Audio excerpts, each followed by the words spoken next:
মা হওয়ার অনুভূতিটা কিরকম সেটা হয়তো এখন পর্যন্ত জানি না, তবে খালামণি হওয়ার অনুভূতিটা এখন খুব ভালো করে ফিল করতেছি। আমার নিজের আপন কোনো বোন নাই। খালামণি অনেকবার হইছি, কাজিনদের বাচ্চা হইছে, তবে এখন মানে আলহামদুলিল্লাহ নিজের একটা বোন পাইছি এমন, যে হচ্ছে একদম আমারই বোন, মানে আমার রক্তের সম্পর্কের বোনের থেকেও বেশি।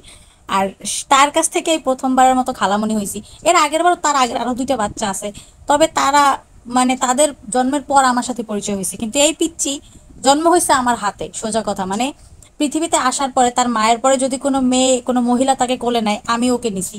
তো ওর প্রতি মানে খালামণি হওয়ার যে আনন্দ, যে ফিল, ওইটা আমি না ওকে দিয়া পাই। মানে আমার এত ভালো লাগে, আমি যদি পারি সারাদিন ওর সাথে টাইম স্পেন্ড করি, সারাদিন ওর সাথে খেলা করি। কিন্তু সবসময় তো ওদের বাসায় যাওয়া হয় না, বা সবসময় ওরা আমার বাসায় আসে না। তবে মোস্ট অফ দ্য টাইম আমি চেষ্টা করি ওর কাছাকাছি থাকতে, ওর বাসায় যেতে, বা ওকে আমার কাছে আনতে। কারণ আমার এমনিতেই বাচ্চা কাচ্চা খুব পছন্দের, বা আর বাচ্চারাও আমাকে খুব পছন্দ করে। আমার সাথে খাওয়া ঘুমানো সবকিছু আমার সাথে করতে বাচ্চারাও পছন্দ করে, তেমন বাচ্চাদের আমারও অনেক ভালো লাগে। তবে ও একটু স্পেশাল, মানে ও আমাকে একটু বেশি কেয়ার করে। আর মনে হয় যে আমিও ওকে এই জন্য একটু বেশি ভালোবাসি। মানে আমি জানি না যে নিজের যদি বোন থাকে, তার সাথে ছোটবেলা থেকে একটা মেমোরিজ গড়ে, একসাথে বড় হওয়া, একসাথে স্কুলে যাওয়া, খাওয়া দাওয়া, অনেক কিছু। তবে আমার যেহেতু দুইটা ভাই, আমার বোন বা বোনের সাথে ওরকম কোনো মেমোরি নেই।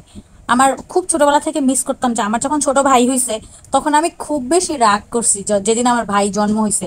কারণ আমি চাইতাম একটা বোন হবে, একটা বোন হবে, একটা বোন হবে, কিন্তু বোন হয় নাই, ফাইনালি একটা ভাই হয়েছে, যেটা নিয়ে আমার বড় ভাই খুব খুশি থাকলেও আমি খুব কষ্ট ছিলাম যে আমার বোন কেন হয় নাই। কিন্তু এখন আমি একটা বোন পাইছি, আর তার আমার বোনের আবার আমার মেয়ে বাবু একটু বেশি পছন্দ, সাজাইতে পারি এই জন্য। তো ওর দুইটা ছেলে বাবু আছে বড় বড়, ওদেরও ভালো লাগে বা ওদেরও ভালোবাসি। কিন্তু এই মেয়েটার মতো না, ওদের দুজনকে এখন আর ভালো লাগে না। ওদের আগে আদর করতাম, কোলে নিতাম, এখন আর ওদের ভালো লাগে না, এখন খালি ওরেই ভালো লাগে।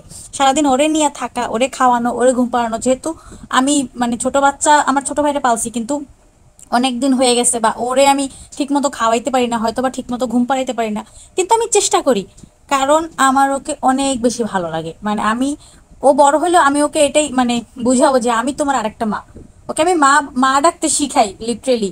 আমার মনে হয় যে আমার মতো আরো কিছু মানুষ আছে যাদের এরকম বোন আছে, বা বোনের মেয়ে হয়েছে বা ছেলে হয়েছে, তারা হচ্ছে হয়তো বা এগুলোই করে। মানে আমি না সারাদিন ওকে এটা শিখাই যে আমি তোমার আসল মা, ওইটা তোমার সৎ মা। এই জিনিসগুলো আমার খুব ভালো লাগে। দোয়া করি সে অনেক বড় হবে। আর ওর সাথে অনেক দিন হয়েছে দেখা হয় না, ওরে খুব মিস করতেছিলাম, তাই ওর সাথে কাটানো কিছু মুহূর্ত শেয়ার করলাম। আমার বাবুটা দেখে অবশ্যই মাশাল্লাহ বলতে কেউ ভুলবেন না, অবশ্যই মাশাল্লাহ বলবেন। কারণ মাশাল্লাহ ও এমনিতে অনেক কিউট, মাশাল্লাহ না বললে আর কোনো উপায় নাই। আর রিসেন্টলি ও টাকলি হয়েছে, ওরে এখন আরো বেশি কিউট লাগে।